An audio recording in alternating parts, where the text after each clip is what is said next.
Hello, my name is Thomas, and I'm here to talk to you about recycling.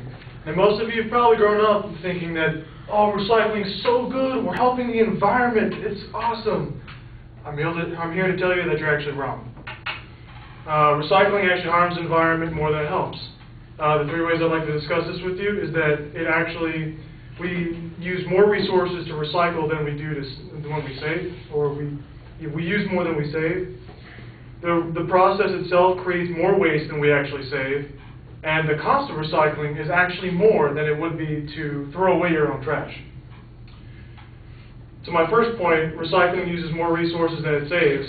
According to Daniel Benjamin, author of The 8 Great Myths About Recycling, he stated that it takes a vast amount of water, or clean water, and electricity to even clean the items before we start recycling it itself. Because to recycle, you got to use clean water because you don't want to contaminate the new materials that you're using. You have to heat it up so you can actually clean. You guys have all probably washed things. It's all harder to clean with colder water. So lots of electricity is used just for that part. The machines itself require lots of energy. If they're gasoline or petroleum based, they require large amounts of petroleum and fuel. And a hidden cost that people don't really see is the transportation behind that. If you think about it, when they come to pick up your recyclables, it's got to go somewhere, and it's got to be transported by someone. Generally, large semis carrying large tractor trailers full of your recyclables. Well, those semis require a lot of fuel because they usually go 100 to 300 miles one trip. And usually, when you clean items, they go from plant to plant. So every time you clean it at one plant, you got to load it back in another truck and load it and go to another plant. All this is requiring fuel every single time. Again, Daniel Benjamin also says that really only the aluminum and the plastic are actually being fully reused, even though the plastic itself, it may be reused a lot. It's still really harmful due to its byproducts. Which brings me to my second point, which the recycling process produces more waste than it actually saves. As I was saying before, the result of recycling plastic, actually you get this toxic sludge from recycling all of it, which the toxic sludge has to be off-boarded to some other location, not on a recycling plant. They have to make a whole other location, so you're hurting the environment because you're taking up more space there for toxic sludge, which if you didn't, would really hurt the environment.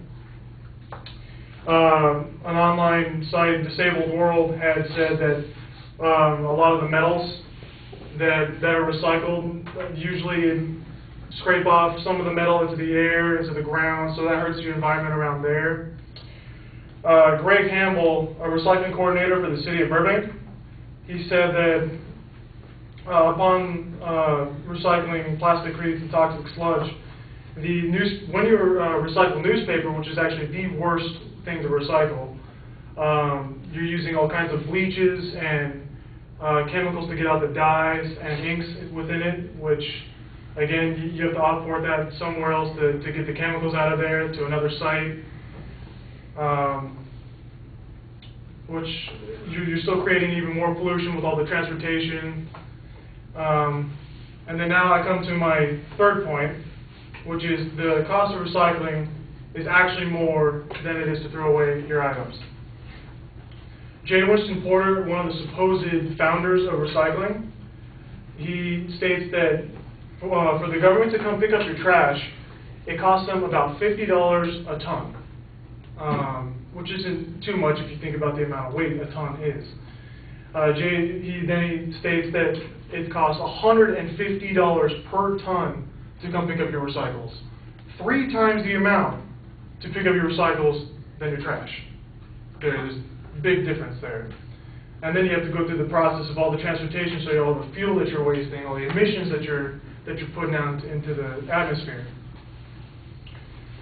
Andrew Logan, one of the members of the Competitive Enterprise Institute, states that as taxpayers, we give the government $8 billion per year in subsidies for all these recycling plants to, again, emit more emissions into the atmosphere to consume more of our resources.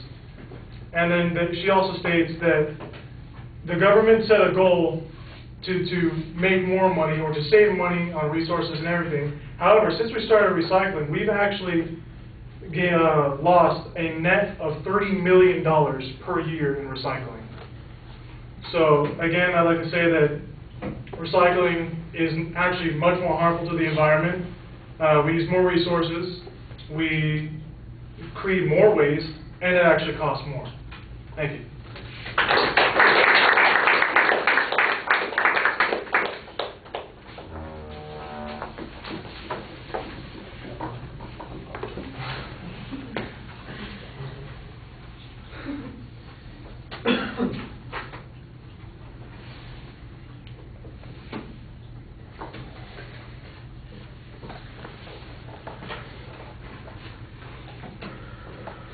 All right, the claim, excuse me, the claim is stated clearly. The supporting points are laid out pretty effectively. Good transitions between the supporting points. They're labeled clearly also. So you're doing a pretty good job on that. On the citation of the data, it's a little inconsistent. Sometimes we get a quote. Sometimes we don't. I got a lot of stuff that's presented as factual data without getting a source citation on it, and I think that's problematic. One of the things that's missing is any comparative data, except for the transportation costs, which you did have comparative data on. But for instance, on the toxic material, you mentioned all the stuff that goes into cleaning the newsprint or that comes from releasing of minerals and reclaiming metals, and then at one point you refer to the toxic sludge, but we don't get any comparison about how much of that there is as a result of the toxic sludge from recycling versus whatever toxic material is going to go into the waste system. We need some more of that comparative data. So I think you're a little inconsistent on the source citations. The generalization's okay. I think you just need more information to be convincing. The summary is pretty good. You do have good audience contact when you're speaking. Like I said, several of the claims are just generalities, and I think you need more particular information on them. All right, thank you.